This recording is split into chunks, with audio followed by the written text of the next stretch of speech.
Muy buenos días, es sábado, fin de semana, además en esa entrada ya a la semana de la Semana Santa, donde debería bajar un poco el suflé de la tensión que se va viviendo en el entorno geopolítico y también de los mercados. Aún así, menudo festival, menudo movimiento alcista después de ver cómo esa rotación de carteras de JP Morgan nos ha dejado los futuros del SP500 en 4.111 al cierre, es decir, un movimiento alcista espectacular, intentando ver el mercado que tiene mucha más fuerza para romper hacia arriba a la espera de ver señales de que la Fed de verdad pause la economía. No parece lo mismo en Europa, ¿eh? En Europa la fotografía parece bien distinta. Vamos a ver si en Estados Unidos sí que se ve ese movimiento alcista. Dato de inflación que conocimos en la jornada de ayer en Europa, que nos refleja que la subyacente es un problemón y hasta qué punto no era de esperar. Tenemos un movimiento de la inflación ya declinando, ya cayendo, ya dándose la vuelta de una manera agresiva. Tenemos una subyacente subiendo hacia arriba, que lo que nos está reflejando en Europa y en todo el mundo es que hay un movimiento salarial muy fuerte. ¿Por qué? Porque el movimiento del año pasado, y ahora lo veremos en varios datos, nos ha dejado a las familias la demanda interna completamente tocada, prácticamente destrozada, en un movimiento de inflación elevada, subida de tipos agresivo, que ha provocado que o hay subidas salariales, y además estas muy fuertes, porque se ha cambiado el paradigma. En la última década se entendía que las subidas fueran leves, en esta década el paradigma es distinto. Inflación muy elevada, tipos elevados, subida de sueldos sí o sí, y además a un nivel muy alto, lo que nos lleva a que la inflación subyacente es la principal consecuencia de esa segunda ronda de inflación vía salarios que ya se sabía. Es decir, los gobiernos, cuando estaban diciéndonos hace un año la inflación es puntual, la inflación es puntual, la inflación es puntual, sabiendo que la inflación ya no era puntual, sino que era estructural, luego ya apareció el factor Putin en la inflación, pero cuando en ese momento estaban viendo que la inflación se le estaba yendo de las manos, en ese momento los gobiernos sabían perfectísimamente que habría un cambio de paradigma y una vuelta a una petición de subida de salarios muy potente. ¿Qué tenían ellos a favor en esa primera fase? La reducción de la deuda sobre Producto Interior Bruto, el empobrecimiento poblacional a cambio de que las élites cambiaran la fotografía de los gobiernos en cuanto a deuda. Eso lo sabían perfectamente. Ese es un paradigma repetido durante el último siglo, más del último siglo, siempre que un movimiento inflacionario afectaba de la manera en la que nos iba a afectar. A partir de ahí, ¿qué es lo que tenemos? El movimiento natural. Y que solo no ha hecho más que empezar. Y es que Europa está a punto de vivir una de las mayores épocas de agitación en las calles por culpa del empobrecimiento poblacional que todavía no es consciente el ciudadano que ya tiene encima de la mesa. El año pasado ese movimiento inflacionario, después, cuando la energía se ha marchado, el movimiento inflacionario en los alimentos, y una vez que el movimiento inflacionario en los precios todavía está golpeando, un movimiento de la inflación subyacente, es decir, en toda la economía. Oiga, ¿y usted por qué sube los precios? Porque está de moda. Ya, pero no hay factor para que usted suba los precios. Ya, pero está de moda y yo subo mis precios porque voy a aprovechar el momento para el margen. ¿Y eso qué lleva? A un encarecimiento tan fuerte de toda la economía que hace que el ciudadano esté viviendo el mayor momento de depreciación de su poder adquisitivo desde los 80. Ahora mismo desde los 80. Vamos a ver luego si caminamos a los 70 con la crisis del petróleo. Pero ahora mismo es un momento muy parecido al inicio de la década de los 80. ¿Eso significa que la bolsa no puede subir? No. Porque la bolsa ya hizo ese movimiento de depreciación el año pasado. ¿Puede tener un movimiento de depreciación este año? Pues sí, nadie lo sabe. Lo más probable es que los beneficios empresariales caigan y que todo este movimiento de subida que tenemos en este trimestre, en este primer trimestre, es verdad que 2 trimestres consecutivos te dan la idea de que el tercero es difícil que no lo sea, pero vamos a ver porque estos 2 trimestres vienen como movimiento antes de que los beneficios empresariales de verdad se desplomen, porque no se han desplomado, porque no se han caído. ¿Por qué? Porque el ciudadano está tirando de ahorros y de crédito. Lo que tenemos en otra de las fotografías clave de la mañana es que se está haciendo una escabechina en el ahorro de las familias. Es decir, está siendo un ataque brutal al ahorro de las familias. ¿Qué han pasado? Por ejemplo, en España, de tener un superávit de 50.000 millones de capacidad de ahorro a un déficit de más de 1.000 millones. Es decir, de necesidad de ahorro. Es decir, no solo han perdido ya los ahorros, sino que ya están consumiendo a crédito. Y no es una fotografía solo de España, está sucediendo alrededor de todo el mundo. Por lo que ahora mismo lo que estamos es en la previa del movimiento de una era de agitación en toda Europa. El lunes pasado, huelgas en Alemania, en aeropuertos y en trenes. Ya han visto en Reino Unido, ya han visto en Francia. No en España, donde el movimiento de agitación ahora mismo es mínimo. Está muy controlado por los sindicatos. Esa tranquilidad ahora mismo social, pero no en el resto de Europa y no parece que vaya a ser así en general. Por lo que vamos a ver de qué manera ese movimiento que está expoliando a los trabajadores para decir ahora es el momento de protestar, porque ahora es donde vemos que ha habido una erosión del poder adquisitivo de los trabajadores y es evidente. No están pidiendo algo raro, sino que ese movimiento se vivió en los 80. El número de huelgas en toda Europa, para darle otra idea de que estamos en la década de los 80 otra vez, es prácticamente similar al movimiento de huelgas que había en la década de los 80 por número, sobre todo viendo a Reino Unido, viendo a Alemania y viendo a Francia. El sur de Europa se está salvando. Pero el movimiento ya es prácticamente parecido a 1980 en esa década. ¿Qué es lo que se puede resolver? Un movimiento de aumentos salariales muy fuerte que volverá a impactar vía inflación en una tercera ronda ya de inflación vía segunda ronda salarial. Ya ha habido una primera, ahora lo que se pide es, oye, esa primera no ha sido suficiente. Y como no ha sido suficiente, vamos a potenciar con una tercera ronda de subida de salarios, ahora que vemos el destrozo que se ha hecho, sobre todo por parte de unos gobiernos y de unos bancos centrales que nos decían la inflación es puntual. Ese es el origen de todo el problema actual. Si se hubiese afrontado de otra manera, todo habría sido diferente.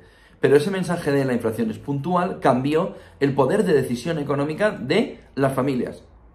Por ejemplo, a la hora de caminar hacia una hipoteca fija en un entorno en que los tipos a fijo estaban al 1. Estaban al 1, ¿eh? ¿Por qué las familias no caminaron hacia ese entorno?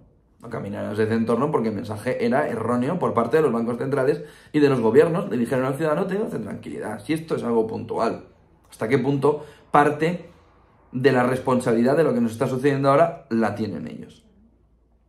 En el bolsillo del ciudadano, en la depreciación del poder del consumidor, de las familias, de la demanda interna.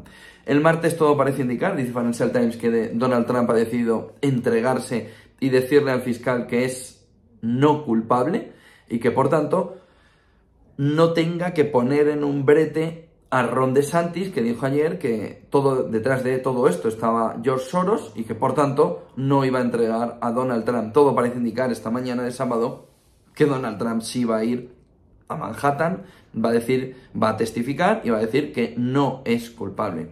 Vamos a ver a partir de que vaya el martes qué sucede. Imagínense que lo dejan detenido. A partir de ahí empieza la fotografía a coger cuerpo hacia que esto es un campañón espectacular para la carrera presidencial precisamente de Donald Trump. ¿Hasta qué punto va a posicionar que es contra el sistema y que es el sistema que es el que hay que cambiar, el que le está llevando a la cárcel o el que intenta llevarle a la cárcel, incluso, como dice Donald Trump, sin pruebas, según Donald Trump? Vamos a ver la fotografía el martes, pero va cogiendo mucha fuerza en el entorno de empezar a ver cómo puede afectar, dañar a Joe Biden o no en la carrera electoral. Ahora mismo lo que está haciendo Joe Biden es, oiga, si usted sí quiere cavar su propia tumba, no le voy a distraer de toda la fotografía. Usted cábela. No está queriendo entrar en esa fotografía, que es una estrategia militar electoral, militar política, muy normal. Oiga, si está en problemas, dejaréis que ni entre. No vaya a ser que encima le sirva de salvar la vida, ¿no? Por lo que, si esa estrategia funciona, Biden puede salir fortalecido.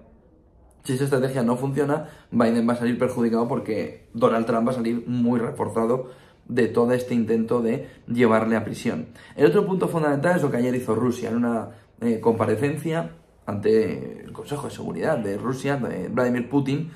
Estuvo dándole vueltas a una fotografía que es la de que va a cambiar toda la política exterior, tanto geopolítica como militar, como económicamente. Ojo, porque en la parte puramente económica, el anuncio de ayer de Vladimir Putin de nuestra política exterior va a cambiar, tiene un punto fundamental donde gira todo lo demás. Ese punto fundamental se llama uranio.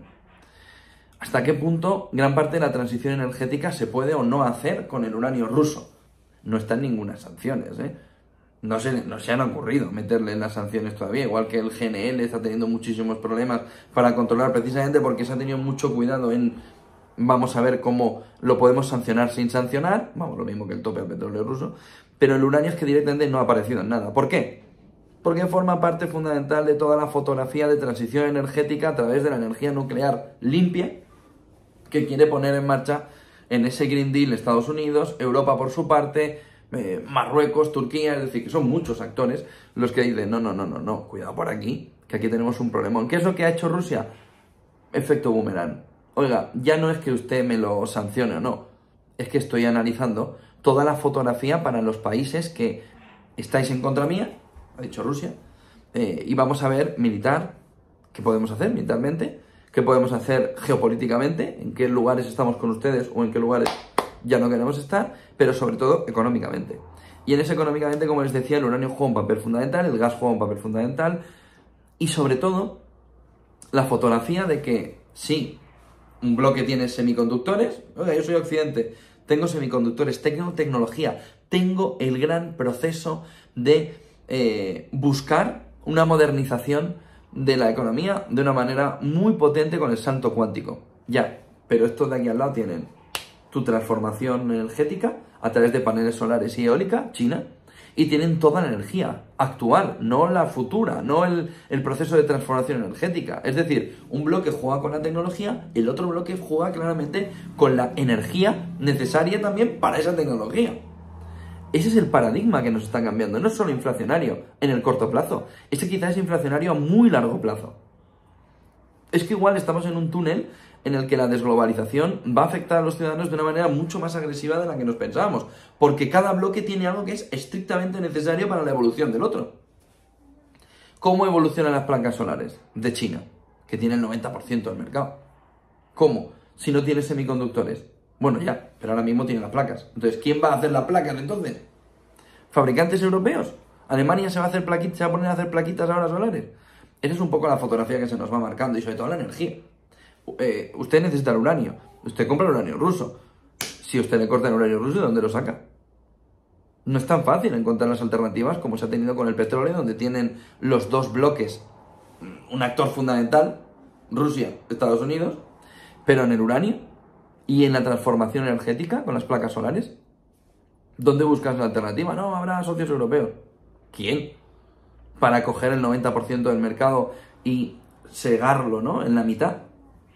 Bueno, como ven, la fotografía está muy complicada. Solo hay un asunto más que quería tratarles, porque es llamativo, y es el auge y caída de determinadas tecnologías. Lo hemos visto con el metaverso, pero también en los últimos días, en las últimas horas, perdón, hemos visto cómo la autoridad, el Federal Regulators en Estados Unidos, le ha dicho a Amazon que tiene que dar una explicación de por qué ha recolectado datos en menores con sus Alexa. Que no es un tema menor, que significa que todo el proceso de endurecimiento con las tecnologías, del control de las tecnologías para que no abusen, tiene sentido sobre todo a largo plazo. A ver también cómo en este punto Amazon puede buscar una solución que no acabe con una multa millonaria por parte de Estados Unidos, y vemos si eso no afecta también a Europa y se busca una multa también parecida por el viejo continente también.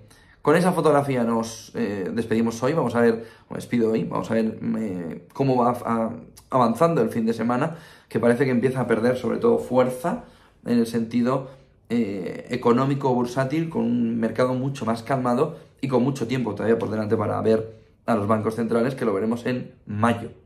No habrá reunión de bancos centrales en abril de los grandes, FED y Banco Central Europeo. Buen sábado y buen negocio.